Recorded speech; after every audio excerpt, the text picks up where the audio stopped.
So some of you may have recognized this chord progression as the belonging to the iconic Arlo Guthrie number, Alice's Restaurant. And among the subset of you that do recognize this chord progression as belonging to the iconic Arlo Guthrie number, Alice's Restaurant, you probably already know that this is a Thanksgiving tradition.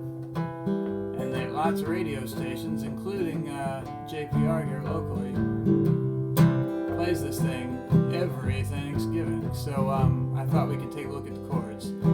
So first of all, just the chords themselves are as follows. So we've got C, A, D, G, C, and back to C, and then A.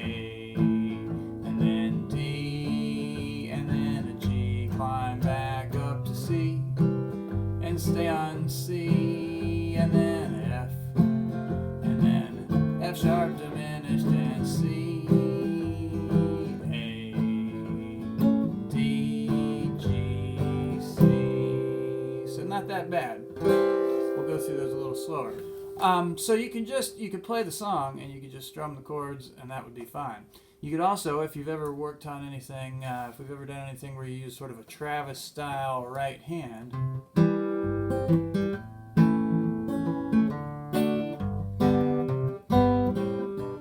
can put these little extras in there, right?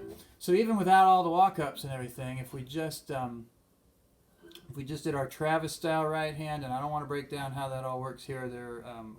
I have provided other resources for that, and we can talk about it if you want to. Start with the chords, but if you've already done a little of the Travis style work, you know that the Travis style means the thumb does double duty, right? If I just play the thumb's going 1, 2, 3, 4, 1, 2, 3, 4, 1, 2, 3, 4, 1, right? Every quarter note beat, the thumb's hitting. And then the rest of these fingers come in sort of against that, maybe in between or together. 1, 2, 3.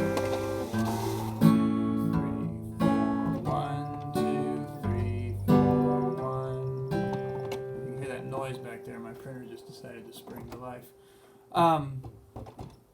So the other thing you might notice is that even without a Travis style thing, what I'm doing is I'm moving my bass lines around, right? I've got 1, 2, 3, 4, 1, 2, 3, 4, 1, 2, 3, 4, 1, 2, 3, 4, 1. So we've got these kinds of things going on. You can just keep adding little bits and pieces and making this thing. You want it to feel comfortable, right? We get all the way up to the Travis style thing, and that all makes sense. Then there's these little specific parts to the song that are worth thinking about, and I'm going to send out a tab for this as well. So I don't want to spend too much time talking about it here, but you can hear that whenever I play the C, well, first we're going to do this little walk-in, right? And all that is it's our little bass walk-up. G, A, B, C.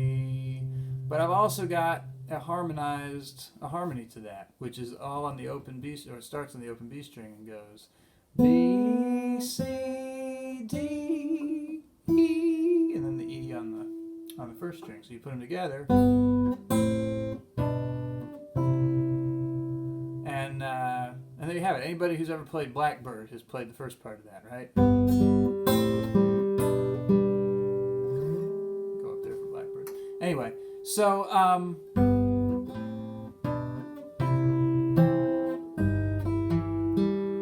so what is this?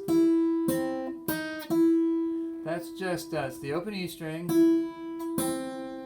then this C on the first fret of the second string, and then E flat on the 4th fret of the second string. And all that is this E note, it's a note in our chord, it's the 3 note in our chord. Just taking a little dip down there, E flat, and it just it's a cool little sound. And then we go to A, and the melody component there is going to go. So that's up here on the first string, 5th fret, A, G on the 3rd fret, and then E which I'm playing on the 5th fret of the 2nd string.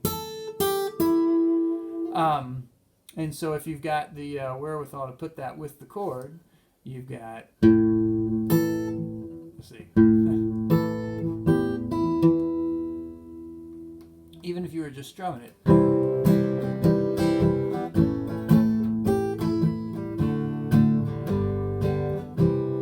So then there's not much, so you don't have to have the full Travis style right hand to make this work, but if you've already done some Travis style right hand work, then you can play around with this, and that's what's reflected on the tab that I'm going to send you as well.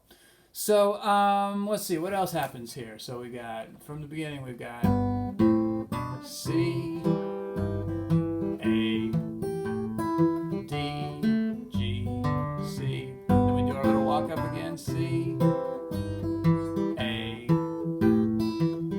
Now we hang out on D, and then we go.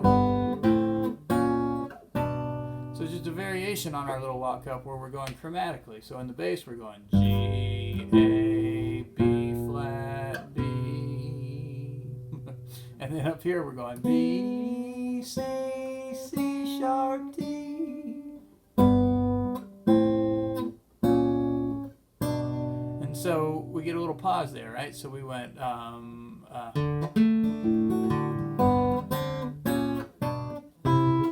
starts again, and we hold C, then F, and then F sharp diminished. And some of you have already played a diminished chord using this type of shape before, but basically I've got kind of a D shape with these 3 fingers, with my first 3 fingers, but I'm going to move it over a set of strings and down a fret. So here I've got the 1st fret of strings 4 and 2. And then I've got the 2nd fret of string 3 here, and then I'm gonna, my pinky's just hovering over here, and so I'm gonna put it down on the 2nd fret of the 1st string. So I play those 4 strings, and that's my F sharp diminished. So I go F, F sharp diminished, then C, A, D, G, C, and the cycle starts again. You can get anything you want at Alice's restaurant. You can get anything you want at Alice's restaurant. Just to walk on in, it's around the back, just a half a mile from the railroad track. You can get anything you want at Alice's restaurant. Now we can do that just strumming too, right? Everybody, you can get anything you want at Alice's restaurant.